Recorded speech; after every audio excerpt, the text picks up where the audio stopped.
ये जो अनस्टॉपेबल बनने वाला काम है, उसके लिए क्या करना पड़ेगा? 2 दीवारें तोड़नी पड़ेगी। 2 दीवारें, पहली बनी है दूसरों की आवाज की, कि आपके ऊपर दूसरों की आवाजों का असर होना बंद हो जाए, और दूसरी आपकी खुद की आवाज। ये ज्यादा बड़ी दीवार है। तो आप देखते हैं कि इस पहली दीवार को कैसे तोड़ना है।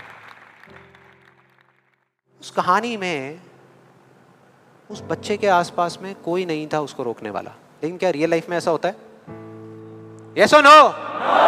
नो। क्या होता है कि हम एक काम करने की सोचते हैं, करना शुरू भी नहीं करते, सिर्फ सोचते हैं कि हमको ये काम करना है, और सामने से 4 लोग आ जाते हैं रोकने के लिए। 4 लोग आ जाते हैं तरह तरह की बातें करने के लिए कि ये नहीं हो सकता।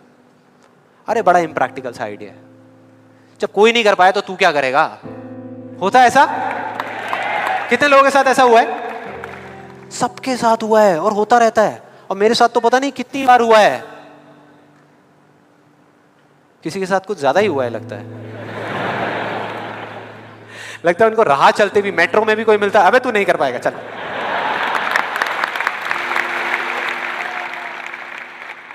तो अब सवाल ये उठता है कि ऐसे में हम क्या करें? ऐसे में जो ऐसी बातें आपको बोल रहे हैं, ना तो आप उनका मुंह बंद कर सकते हो, ना अपने कान बंद कर सकते हो, क्योंकि वो लोग कोई राह चलते लोग नहीं होते, वो आपके अपने होते हैं। आपके अपने फ्रेंड्स हैं, रिलेटिव्स हैं, आपके घर में हैं, आपके ऑफिस में हैं। तो मैं आपको ये नहीं बोल सकता कि आप क्या करो ऐसी सिचुएशन में, लेकिन मैं ये बता सकता हूं कि मैं क्या करता था। जैसे ही कोई बोलता था मेरे को, या आज भी अगर बोलता है कि ये नहीं हो सकता या तू ये नहीं कर सकता, तो मैं ना चुप रहता हूं, ना उनसे लड़ता हूं। मैं सिर्फ एक वर्ड में उनसे एक सिंपल सा क्वेश्चन पूछता हूं, एक वर्ड में। क्यों नहीं कर सकता? क्यों नहीं हो सकता? और जैसे ही मैं ये करता हूं उसके बाद बहुत मजा आता है। आप कभी करके देखना, बहुत मजा आएगा। 90% लोग ऐसे मिलेंगे आपको जिनके पास में इस क्यों का जवाब ही नहीं होगा। जवाब ही नहीं होगा। नहीं, वो सोच में पड़ जाते हैं। जैसे ही मैं पूछता हूं ना क्यों, हाँ क्या, क्यों, ये कैसा सवाल है?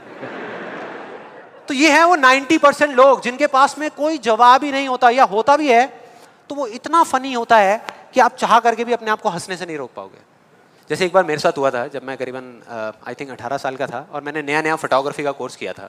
तो हमारे घर में एक छोटा सा फंक्शन चल रहा था, और वहाँ पर मैं अपनी मदर के साथ और फादर के साथ में खड़ा हुआ कुछ बातें कर रहा था। इतनी देर में एक सामने से आंटी आई और आकर के बोली, संदीप। हाँ जी आंटी। बेटे क्या नया चक्कर चल रहा है तेरा आजकल? मैं डर गया। मैं मन ही मन सोच रहा, मैंने कहा इनको कैसे पता लगा मेरे नए अफेयर के बारे में? मैं और ही चला गया। फिर मैंने उनको देखा और डरते डरते उनसे मैंने कहा कि भाई आंटी जी क्या मतलब, मैं कुछ समझा नहीं, कौन सा चक्कर, क्या कौन सा? तो आंटी ने बोला, कहते क्यों तू ये फोटोग्राफी नहीं कर रहा आजकल? ये फोटोग्राफी का कोर्स नहीं किया तूने? तो उन्होंने बोला, मेरी थोड़ी सी जान में जान आई। मैंने कहा अच्छा, फोटोग्राफी की बात हो रही थी। फिर उन्होंने बोला, बेटा अगर तू बुरा ना माने तो एक बात कहूँ। मैंने कहा नहीं आंटी बोलिए ना। बेटे मेरी अगर तू माने ना, तो ये जो तू फोटोग्राफी के चक्करों में पड़ा है ना, ये सब बेकार की चीज़ें हैं। इससे अच्छा ये है कि तू कोई और ढंग का काम कर ले या अपनी पढ़ाई लिखाई में ध्यान दे। मैंने वही किया जो मैं हमेशा करता था। मैंने कहा क्यों आंटी जी, आपको ऐसा क्यों लगता है कि मेरा फोटोग्राफी में कुछ नहीं हो सकता, ये फोटोग्राफी बेकार की चीज़ क्यों है? तो उन्होंने जवाब दिया कि मेरी बहन का बेटा भी गया था बॉम्बे यही सब करने के लिए जो तू कर रहा है, और उसको 4 साल हो गए धक्के खा रहा है, उसका कुछ नहीं हुआ अभी तक। मैंने फिर सुना, फिर मैंने दोबारा से वही क्यों को ले आकर के चिपका दिया। मैंने उनसे पूछा, लेकिन आंटी मेरे को कुछ समझ नहीं आया कि अगर वो कुछ नहीं कर पाया तो मैं कुछ क्यों नहीं कर पाऊंगा? सीधा सा क्वेश्चन है यार।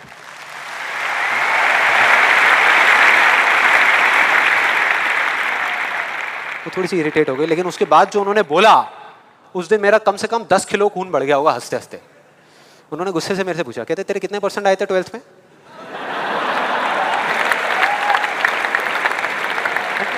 मतलब फोटोग्राफी से इसका कोई कनेक्शन नहीं है दूर दूर तक, लेकिन उनका ये सवाल था, कितने % आए थे तेरे 12th में? मैंने कहा जी 85% आए थे आंटी।